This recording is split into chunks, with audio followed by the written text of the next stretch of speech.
ఇప్పుడు Bharatiya Janata party parliament సభ్యుడిగా దేశవ్యాప్తంగా భారత ప్రభుత్వం ఒక నినాదం ఇచ్చింది.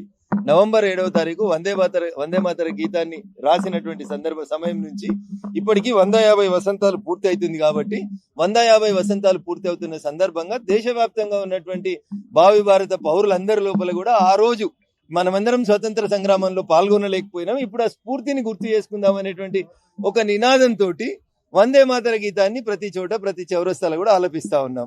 నేను ఆ ప్రతిపాదనని కౌన్సిల్ ముందు ఉంచినప్పుడు మేయర్ గారు ఇతర పార్టీలు ఏమంటారు అన్నప్పుడు టీఆర్ఎస్ పార్టీ వాళ్ళు కానీ కాంగ్రెస్ పార్టీ వాళ్ళు కానీ వందే మాతర గీత ఆలాపన అది దేశభక్తికి సంబంధించిన అంశం, అందరం చేద్దామన్నారు. కేవలం ఎంఐఎం పార్టీకి సంబంధించినటువంటి సభ్యులు మాత్రమే దాన్ని ఆబ్జెక్ట్ చేయడము, అరవడము, ఇంకా వేరే ఇతర స్లోగన్స్ ఇవ్వడం అనేది బాధాకరం, దురదృష్టకరం. నేను ప్రజలందరికీ చేసేటువంటి విజ్ఞప్తి, ఇట్లాంటి దుర్మార్గులు ఈ దేశ స్వతంత్ర సంగ్రామం అప్పుడు అనేక మంది ముస్లిం పెద్దలు, ఇసాయి పెద్దలు, అన్ని రకాల వర్గాలకు సంబంధించినటువంటి ప్రజలు irrespective of caste, creed, race, region and religion అందరూ వందే మాతరం అన్నారు. ఆ రోజు లేని డిస్క్రిమినేషన్ ఇవాళ ఎందుకు వస్తుంది ఎంఐఎం పార్టీకి?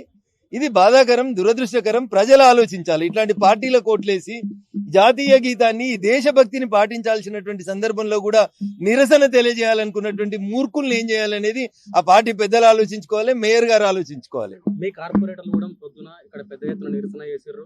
ఇక్కడ అంటే మాకు నిధులు ఇవ్వట్లేదని చెప్పేసి అంటున్నారు. నిరసన తెలియజేయడం అనేది ప్రజాస్వామ్యంలో డెమోక్రటిక్ రైట్. అది డాక్టర్ బిఆర్ అంబేద్కర్ గారు రాసినటువంటి భారత రాజ్యాంగం ప్రజలకి, ప్రజాప్రతినిధులకి నిరసన తెలియజేసేటువంటి హక్కు, అవకాశాన్ని కల్పించింది.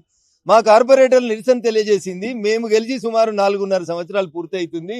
రోడ్లు సరిగా లేవు, మోరీలు సరిగా లేవు, ఊడ్చేటోళ్ళు సరిగా లేరు. మమ్మల్ని ప్రజలు ఎన్నుకున్నది స్థానిక సంస్థల నుంచి ఆ వార్డు అవసరాలను తీర్చుకోమని ఎన్నుకున్నారు. మాకు కష్టమవుతుంది. గత 4-5 నెలలు కంటిన్యూస్ గా వర్షాలు వస్తే భాగ్యనగరంలో ఒక్క రోడ్డు మీద కూడా మోటార్ సైకిల్ నడిచే పరిస్థితి లేదని నిధులు ఇవ్వమని నిరసన తెలియజేసిర్రు.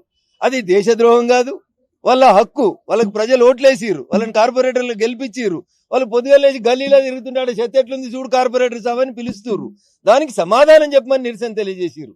ఈ నిరసనకి వందే మాతర గీత సమయంలో జరిగిన నిరసనకి దయించి మీడియా మిత్రులు పొంతన పెట్టొద్దని సవినయంగా అప్పీల్ చేస్తారు. అంటే వందే మాతరంకి తరతరాలుగా కొంతమంది ఇన్సల్ట్ చేసుకుంటూ వస్తా ఉన్నారు. 3 రంగుల జెండా కూడా ఇన్సల్ట్ చేసుకుంటూ వస్తా ఉన్నారు. ఇప్పుడు మళ్ళీ అదే రిపీట్ అయ్యింది, ఎలా చూడొచ్చు?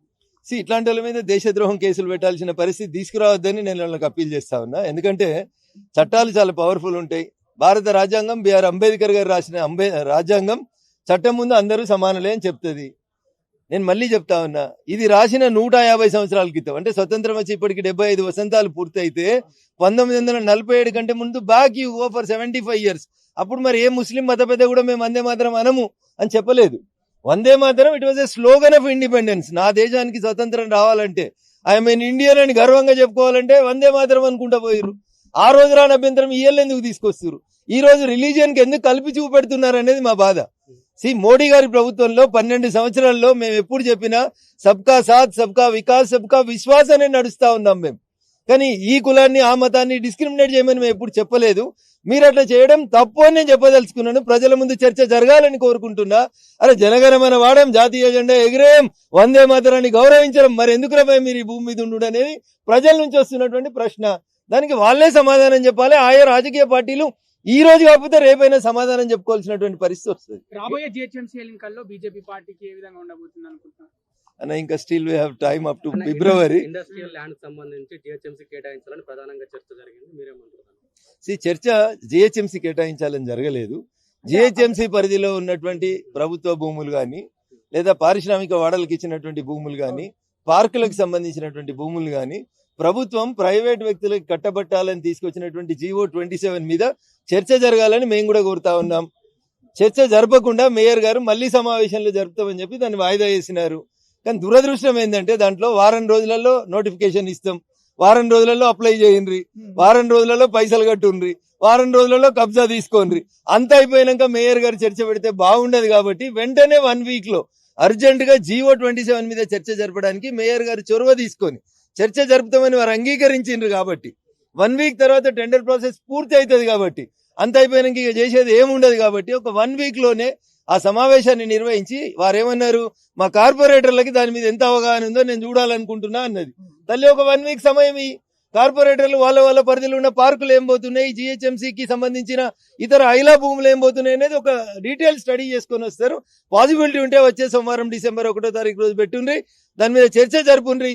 ఈ భాగ్యనగరాన్ని కాపాడుకోవాలంటే, ఎకలాజికల్ ఇంబ్యాలెన్స్ జరగద్దంటే, పర్యావరణం రక్షించబడాలంటే ఆ అడవులు లేదా ఐలాకు సంబంధించినటువంటి భూముల్ని నాశనం చేయొద్దు అనేది భారతీయ జనతా పార్టీగా మేము చేస్తున్న అంటే డిమాండ్. ఈ అంశం పైన కేటీఆర్ కూడా చాలాసార్లు మాట్లాడుతూ మొన్న కూడా ప్రెస్ మీట్ పెట్టినప్పుడు 5 లక్షల కోట్ల రూపాయల వరకు రేవంత్ రెడ్డి కొంత దందా నడిపిస్తా ఉన్నాడు, భూదందా నడిపిస్తా ఉన్నాడు మాట్లాడు. దీన్ని ఏమంటారు? ఇప్పుడు చార్మినార్ దగ్గరికి పోతే సామెత చెప్తారన్న, ఏక్ బాయికు దూసరా బాయి పైచాంత అని.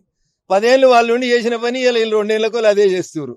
అందుకనే మా వాళ్ళు జిహెచ్ఎంసీ లోపల ఒక స్లోగన్ ఇచ్చారు, కాంగ్రెస్ బీఆర్ఎస్ రెండు వేరు కాదు, ఇవి నాణానికి ఒకటి బొమ్మ అయితే ఇంకోటి బొరుసు. దోసుకున్నోనికే దోసుకున్న లెక్క తెలుస్తుంది, దొంగకే తాళం ఎట్లా తీయాలో తెలుస్తుంది. దాన్నే ఏక్ బాయి దూసరా బాయికు పైచాంత.